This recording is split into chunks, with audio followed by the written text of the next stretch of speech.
Welcome, everybody, at another episode of the Wrestling vs. the World podcast. If y'all are enjoying your day, sweet. If not, what the hell ever, ladies and gentlemen. Elimination Chamber 2023, the last premium live event / pay-per-view, or whatever people want to call it nowadays. Finally done. The last event before Wrestlemania is done. Now let's get into the show. Opening contest. The six-way Elimination Chamber match to determine the number one contender for Bianca Belair's Raw Women's Championship at Wrestlemania 39. Asuka, Carmella, Liv Morgan, Natalya, Raquel Rodriguez, and Nikki Cross. So, usually you don't see a lot of women's Elimination Chamber matches that people will remember. This may have been the exception. So, starting off, Liv Morgan and Natalya, they're going back and forth. Not a whole lot of memorable moments other than just chain wrestling, which you don't expect in a chamber match. One of the early highlights you could remember was Liv constantly Irish whipping Natalya back and forth between the ropes and the chains on the outside of the chamber, just repeatedly like boom, boom, boom, boom. Kind of nice touch there. Raquel becomes the first entrant out of her pod. She's going on a rampage, which you see all the time. I'm out of my pod, yay, momentum and all that shit. And Raquel at one point is out on the outside. She's got Natalya on her back. Catches Liv, who's going for a running crossbody, but Natalya slips out of the hole that she's stuck in and hits a sunset flip to Raquel into the chains of the chamber. So it's like it's a good thing rather than just seeing a dominating double team maneuver that we see so many times with the larger powerhouse type of wrestlers. Nikki Cross comes out, she's all excited, she's like, yay, play, and all that shit. She's running amok on all her opponents. She even gets on top of Carmella's pod and gets a diving crossbody to Liv, Liv, Natalya, and Raquel on the floor. I mean, you gotta figure Nikki Cross crazy. She ain't gonna fear shit. So good crossbody moment there. Carmella comes out and she's failing to pin either Liv or Natalya because that's her first motivation. Then she decides, I gotta get away from Nikki. Goes back into her pod, but then runs out of the way because Raquel drives Nikki Cross through the glass of Carmella's pod. And then Carmella's trying to get away again. Nikki gets thrown back into the ring and Raquel eliminates her. It's like, I don't get why you didn't do it on the floor. You can do it's false count anywhere in an Elimination Chamber match. We've seen it in the past. So the match is still going on. Liv even scales the chamber wall to get on top of Asuka's pod. And even when Raquel and I think it's Natalya are trying to fight in the corner, Raquel is towards the top. And Liv dives off the top of the chamber pod to Raquel into a sunset flip powerbomb. And Carmella tries getting the pin, but doesn't work. And then finally, Asuka comes out as the final entrant of the match. She's going apeshit on Carmella. Liv is doing that, trying to go for that Oblivion move, which is like that springboard flatliner, I think, off the ropes. Eats a super kick by Carmella, so that doesn't work. And then, of course, Natalya gets a sharpshooter put on Liv. Liv's trying not to tap out, but then Asuka, I don't know what she's calling it. It's like that double back arm wrench. Not quite the Rings of Saturn. She's just holding Liv's arm back and everything like that, so without the headlock. And Liv passes out, so yeah, there goes Liv Morgan out of there. Natalya finally gets a sharpshooter then on Asuka, but Carmella super kicks Natalya to get rid of her, so it kind of made me feel a little bit reminiscent to what we saw towards the end of that triple threat from WrestleMania 20. Anybody seen that knows about that. Then Raquel gets eliminated after both Carmella and Asuka are just doing this constant kick combo rampage. So Raquel's out of there. Then Asuka and Carmella are left. They're trading pin attempts, and then Asuka gets that same submission hold that we saw before on Liv. That double arm wrench, I don't think she's even got a name for it yet. On Carmella taps out, and Asuka wins. So this vicious side of Asuka has done her favors, and now she's going on to face Bianca Belair at WrestleMania 39 for the Raw Women's Championship. Now we get on to the second bout. Another match between Bobby Lashley and Brock Lesnar. That's right, Black Lesnar and Brock Lesnar for the third time. We saw it at the Royal Rumble a few years ago where Lashley defeated Brock Lesnar to become WWE Champion thanks to Roman Reigns, which I think they kind of forgot about. And then you had that, I think it was Elimination Chamber last year, or it was this year, it was one of the two. Brock defeated Bobby just barely, even though there was a slight botch finish, so it's like, hey, third time's a charm, and Brock, of course, getting pissed off and stopping Bobby Lashley from keeping his U.S. title from Austin Theory, and then Lashley embarrassing Brock at the Royal Rumble. For this year, now we get this. And, the one good thing I can at least say about this match, it didn't get Suplex City, outside of a belly-to-belly suplex, but the match starts, Bobby is getting charged into the corner, Brock's just dominating him, but then Lashley decides to get up, gets two back-to-back spears on Brock, and tries to go for the Hurt Lock. Brock fights it off, gets that F5 for near fall onto Lashley, then he gets a second one, near fall. And I'm watching this, I'm like, please, WWE, don't make me relive the flashbacks I'm getting for WrestleMania 34 with this, with the F5s. Or I could have said Crown Jewel 2018 as well, because history repeats itself. Brock's going to go for a third F5. Lashley stops it, gets a third spear. Finally gets the hurt lock on Lashley. Then Brock can't break out of the move, so he kicks Lashley in his big black cock, and that goes for a disqualification. Post-match, Brock ain't happy about that, so he F5s referee Chad Patton, gives another one to Bobby Lashley, and then does one to Lashley again on the outside through the announce table. Then he picks up Chad Patton, who's on the outside after dragging him out of there, and hits the F5 to Chad Patton on the remains of the destroyed announce table. Yeah, there's a lot of F5s. Brock clearly wanted to refresh something tonight. But yeah, this match was a letdown. I mean, the chamber match was great, but really good, not quite great compared to what we get later. And this was just an absolute letdown, but it's pretty clear that they're just doing this as a storyline match to build up whatever they're planning for WrestleMania. I mean, they gotta go with the stipulation match now, because they had the WWE title match, the Royal Rumble was it 2 years? No, last year. Yeah, so you had the WWE title match last year, then you had the one-on-one match at Saudi Arabia that had an iffy finish. You have this DQ finish, so now you got to do something for WrestleMania between these two, because I don't think another standard match is going to quite cut it. Third match, Judgment Day, being Finn Balor and Rhea Ripley versus Edge and Beth Phoenix in the tag match. Edge has been feuding with Judgment Day ever since they kicked him out of the faction, back and forth stuff with attacks and costing each other matches and Royal Rumble appearances and attacking on Beth. So now, we got this tag team match, and of course, crowds loving Edge, sing along with the theme song like you saw at Clash of the Castle, except we're in Canada this time. So Edge and Beth, they're starting off going hot and everything like that, and they even do that step-up corner splash into Finn, similar to what Edge and Christian used to do back in the day. So it's like, hey, remember this? Yeah, but one of those guys isn't even in the company that used to take part in that move anymore that you can't reference. So Beth and Rhea are both the legal competitors. They're trying to outpower each other, and the crowd's not even focusing on them. They're constantly chanting, "Fuck you, Dominic," over and over, even if the women are trying to test his strength. To Finn later on, he's distracting the referee as Beth is going up top, and Dominic has to do a second take of this, because it takes him 2 tries to crotch Beth on the top rope, so there goes her pussy. And then Edge chases Dominic away, while giving chase, he also clotheslines Finn on the floor, but Dominic soon comes back. You're not going to get rid of that boy. Rhea catches Beth on the top, Rhea stops Beth from trying to go for the tag, but Beth reverses that hug into a DDT, then goes under the ring and manages to trip up Edge off the apron just as Beth was about to tag him in, so that was actually pretty smart. Rhea tries going for the Riptide. Rhea stops a Glam Slam, so a couple trigger reversals of finishers. Both women go to the corner. Rhea looks like she's about to go for a Glam Slam of her own off the second rope to Beth, but Beth stops that and then delivers a superplex to Rhea. So yeah, the women are both down, and that actually got a great reaction from the crowd. Now we're getting into the final sequence. Edge gets the hot tag. He's taking out Finn over and over. He tries to go for the execution, that DDT. Finn stops it, takes down Edge, tries to go for that jumping stomp. Edge avoids that and gets the Educator, that modified sharpshooter, on Finn. Rhea gets in there, but Beth locks in one of her own, and then Dominic distracts the referee. Rhea gets out of the submission because Beth is like, "Fuck you, Dominic," and tries to chase him off. Rhea grabs some brass knuckles that Dominic snuck in. Boom, uses them on Edge. And Edge barely kicks out of the pin by Finn. You can tell Beth was just slightly late to break up the pinfall there, so Edge had to barely kick out. Then Beth, she's going after Dominic, throws him off into the ropes from when they're brawling outside, which stops Finn from going for the coup de grace. So they knocked Finn Balor boy a little loopy. Both women and men are in the ring out in the corners. And we see 2 big power bombs. Beth doing one onto Finn, and Rhea doing one to Edge. So nice double powerbomb spot there.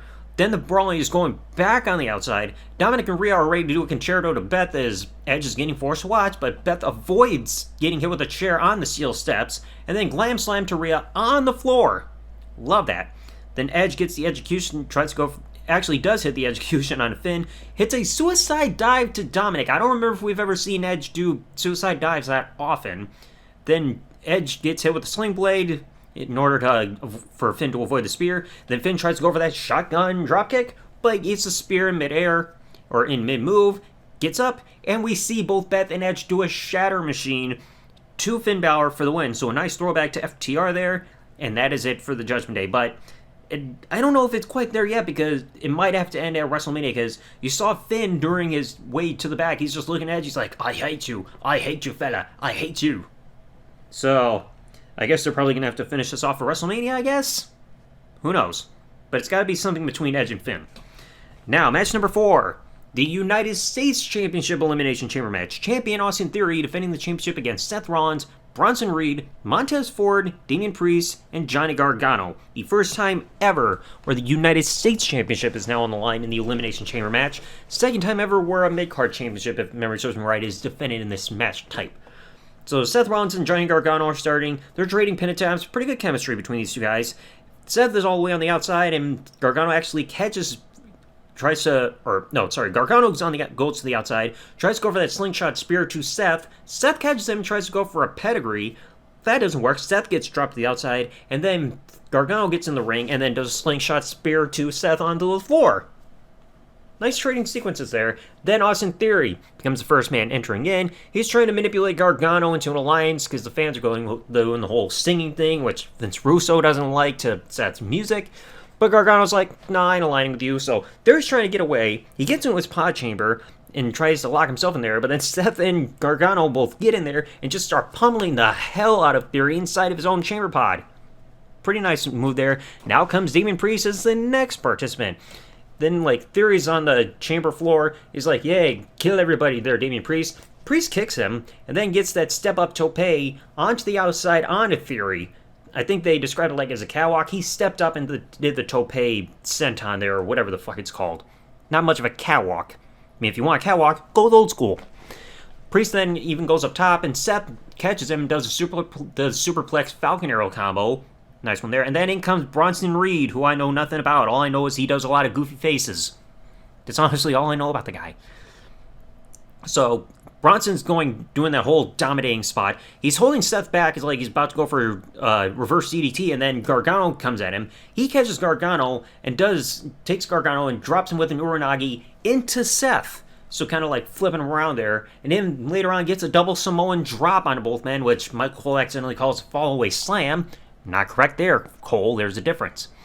Then Ford finally comes in. He's going on a house of fire. He's going ape shit on Theory, and he's doing a lot of crotch chops during all this. And then Bronson Reed takes Ford's head off in order to stop Ford from doing the whole people's elbow in the ring. Even though people were like, yeah, do it. So, yeah, nice way to kill the crowd on that one. Theory is ends up getting on, Theory surprisingly gets on Reed's shoulders for a moment, Theory gets Reed on his shoulders. I was trying to read that back because I didn't think I even typed that right, but yeah, Theory was temporarily showing a test of strength there, but then Reed gets off of there. Gargano gets on top of Bronson Reed's shoulders. Seth springboards off the top rope, gets a clothesline onto Gargano, who then transitions that into a reverse poison Frankensteiner onto Reed, and that doesn't quite put him away. Then Priest tries to go for a crucifix powerbomb on Ford on the floor. Ford takes that momentum, gets on the chamber, climbs up towards the ceiling, not quite in the middle, but at least on the diagonally form of it, turns himself inside out and does a crossbody onto everybody who's out on the floor. Great athleticism there by Montez Ford. Then everybody decides we gotta take Reed out, so Seth Rollins, Johnny Gargano, and Montez Ford are having a super kick party on Bronson Reed. Then you see a slingshot DDT by Gargano, stomp by Seth Rollins, and then Montez Ford gets the frog splash to finally get Bronson Reed out for the first elimination. Crowd's loving this, and I'm loving it too. Theory tries going for the catapult onto Seth Rollins on the floor. He climbs up the chamber pod, and then he's sitting there next to Gargano, and they're both shy, and they're like, hey, how's it going? Yeah, everything's alright. Then Seth Rollins is like, wait, it's every man for himself. So he's trying to go for a power attacks Gargano after slapping him in the chest. He's trying to go for a power bomb, but then Gargano reverses it into a Hurricane Rana to Rollins off the chamber pod, and he takes out both Theory and Ford while Gargano kind of clips Damian Priest on the way down, because Damian Priest was a little too close to the pod to really take that whole maneuver and everything. So Gargano's, then you could tell he was getting ready to be eliminated, because Gargano's trying to go for this whole momentum comeback and shit. He drops Austin Theory with the slingshot DDT after taking everybody else out. So Theory's dropped on the floor with the DDT. He gets in the ring, and Damian Priest drops him with the crucifix powerbomb. And there goes Johnny Gargano. Priest then tries to go for a super chokeslam on Rollins. Ford stops it, so then Rollins has Damian Priest up for a powerbomb, and we see a double team combo because then Ford jumps off the top rope and hits a blockbuster onto Damian Priest. So powerbomb, blockbuster combo, Priest is gone, thank fuck. Then Ford tries to go for that, is just hitting flying tope sentons on Austin Theory and a Seth Rollins. He gets on both of them, so he's flying all over the ring. He stops Austin Theory's finisher, that A-Town down or whatever it's called, hits him with the Unagi, tries going for the frog splash. Theory gets his knees up, and then Seth Rollins delivers a stomp to to Montez Ford, whose head is hanging out of the ropes, onto the floor, and then Ford is eliminated. So now we're down to Austin Theory and Seth Rollins.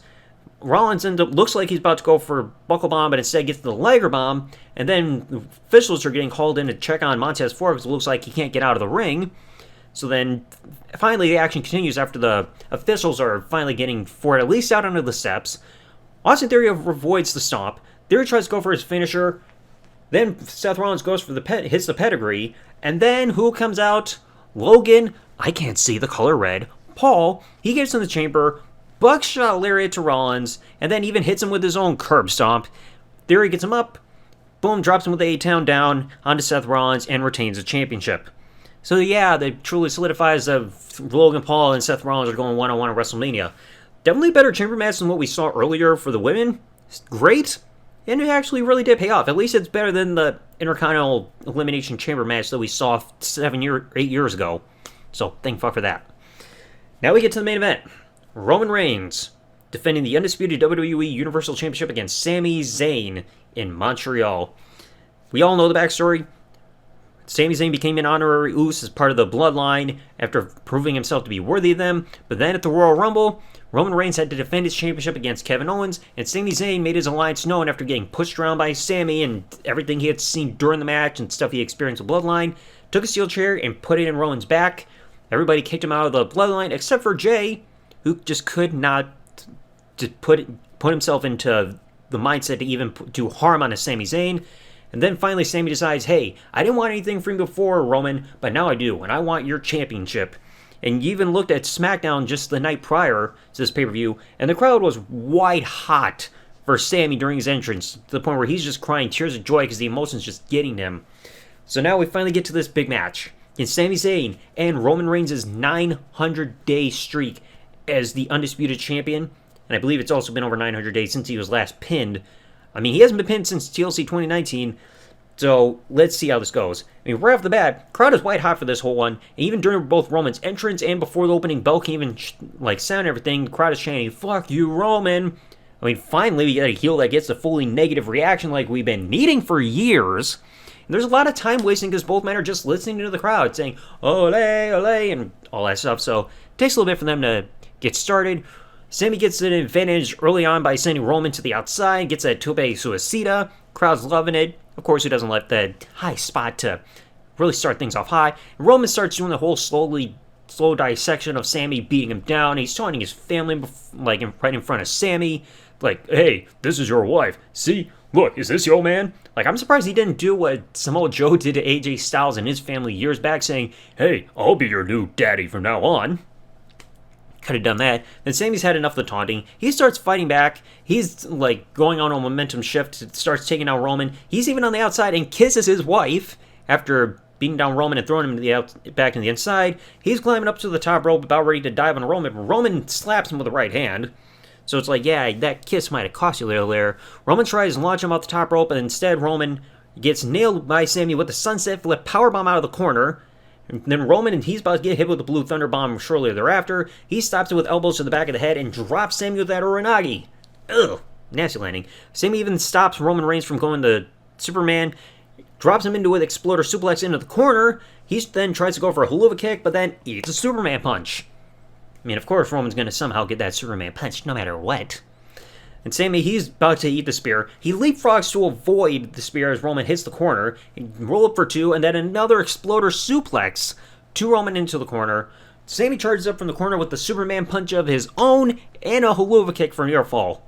Now, normally I don't like when people try to steal finishers because it kind of feels like a waste. But if it's done at the right moment and it makes sense, it can work, and this was a rare case of it. Because normally you see other people steal signatures and finishers and stuff like that. It's like, oh, it didn't end the match. It's like, no shit. But it's like, this actually works with the story that was going on between these two. So now, getting back to this, Roman, like, ducks out of the ring to avoid another haluva kick. Then Sami goes to the outside. He's about to go for that diving torpedo DDT that he hasn't done in a while, but Roman stops him mid-move with the right hand, and I think Sami might have really clipped his abdomen, like his torso area, on that turnbuckle as he was sliding across, because you could see a nasty scratch along his abdomen right where that turnbuckle probably stuck him in. It's like, that would stick for him for the rest of the match. Roman is then circling the ring. He's about to charge at Sami. Sami gets out of the way, and Roman spears himself through the barricade at the timekeeper area.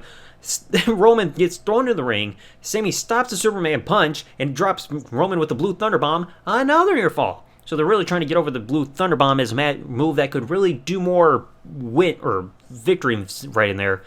Then you get to the ref bump, because Roman is about to get hit with the Blue Thunder Bomb. He stops it, backing Sami into the referee, so referee gets hit multiple times, and then Roman gets hit with another haluva kick. So Roman's down, referee's knocked out, and the referee could have counted to 10 if he was up, but yeah, Sami Zayn didn't win there. And then out comes Jimmy Uso, who's somehow allowed in Canada. He gets 3 super kicks and an Uso splash onto onto Sami. Another referee comes in. 1, 2, another near fall. It's like, sheesh. Then you get towards the ending. Sami is about, like, trying to go for a House of Fire again. Jimmy's on the apron. Sami boots him off almost like his own haluva kick, just not in the corner, and then eats a spear by Roman, but it's still not enough because Sami kicks out at 2. Jesus.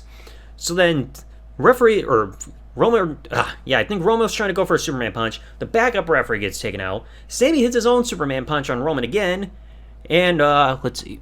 Yeah, and then Roman rebounds, hits his own Superman punch, and then both men go down, so you get a double down there. Then Roman gets up. Heyman fetches a chair from under the ring, as Roman told him, and then Roman is about to use a chair on Sami Zayn, but out comes Jay. He's just standing between Sami and Roman. Roman is just like, get out of the way, and Jay's not saying a thing, so Roman takes a chair, hands it to Jay. Jay's not doing anything with the chair. He's just constantly looking at Sami, because you can tell the emotions are getting there. He's hesitating. Roman's just like, what the hell are you doing? Takes the chair back and starts pushing Jay around, just like he did to Sami back at the Royal Rumble. Then Roman looks at Sami, gets out of the way, and Sami ends up accidentally spearing Jay out of the ring. So, miscommunication there. Then Roman takes a chair, unleashes a barrage on Sami again like we saw at Royal Rumble. One more spear, and Roman Reigns retains as the referee wakes up. So yeah, Roman still undefeated, just narrowly. Then post-match, Jimmy gets back in the ring. He's laying in right hands on Sami, and then out comes Kevin Owens. I think this is the first time he's been seen since the Royal Rumble. I haven't been keeping up on Raw or SmackDown as of late. He's laying in right hands onto Jimmy in the aisleway, gets in the ring, stunner on Roman. Jimmy gets in the ring, stunner on Jimmy. And then Kevin Owens takes Jimmy Uso to the outside, Papa powerbombs him through the rebuilt announce table, because I guess we couldn't have a second announce table ringside, so you had to repair that original announce table. Then he grabs a steel chair over behind where the now destroyed announce table was, gets in the ring, and Heyman gets into the ring, starts trying to beat on Owens, like clubbing him in the back, and Owens is no selling. He's like, Heyman, what the fuck are you doing? Drop the chair, stunner on Heyman. Yeah, awesome. And then Kevin is standing between Roman and Sami Zayn, who are on opposite corners. Kevin Owens steps back and lets the haluva kick get nailed on a Roman as this all comes to a close. But you can see right at the end, Kevin Owens leaves the ring and both Sami and Kevin are locking eyes. So you can tell that they're really, truly sticking to this plan that most likely at WrestleMania, we will see Sami Zayn and Kevin Owens reunite as a tag team, but they will also do it in the build, and they're going to take on the Usos for the tag team titles. Just you wait. So overall, this show I actually say was pretty damn good. I mean, the opening Women's Elimination Chamber match was pretty good. The Brock Lashley match was a disappointment because it landed so short and had a cheap finish, but of course, they're going to use that as a reason to build a rematch. The intergender tag team match was actually better than expected. I think it was one of the better intergender tag team matches we had seen in a while. The men's Elimination Chamber match was great. And then this main event was actually really, really damn good. I think this was one of Sami Zayn's most notable one-on-one matches he has had in quite a while in WWE. Or at least that I can remember, because I don't remember him having that many memorable one-on-one matches that people are going to look fondly on, since at least the matches that he kept having with Kevin Owens. But, I mean, that's all up to personal opinion. So, out of 10, I would probably give it, like, around a 7. I still prefer Royal Rumble just a bit more, mainly because of how they ended that pay-per-view, because of the story being told and everything. But this was still a very solid event. Like I said, I just prefer the Royal Rumble a little bit more, but it was still a really damn good show. No, you know what? No, I'd also bump it up to a 7.5. Because, like I said, that main event really delivered. The U.S. title Elimination Chamber match was also great. The other Elimination Chamber match for the women's, like I said, was pretty good. And the intergender tag was pretty good as well. The only letdown being Brock and Lashley, because they had to almost do like a storyline type of match in the way to build up to their final match they're going to have. But overall, this was still a damn good show. So anyway, let me know your thoughts in the comment section below. What did you think about Elimination Chamber 2023? If you enjoyed today's episode, folks, please remember, leave a like and subscribe if you're listening to this on YouTube. Follow if you're listening to this on any other service that this podcast is available on. I'll catch you all in the next episode. Thanks for listening, everybody. Like, comment, subscribe. Peace out and good day, everybody. I wish I had beer right about now.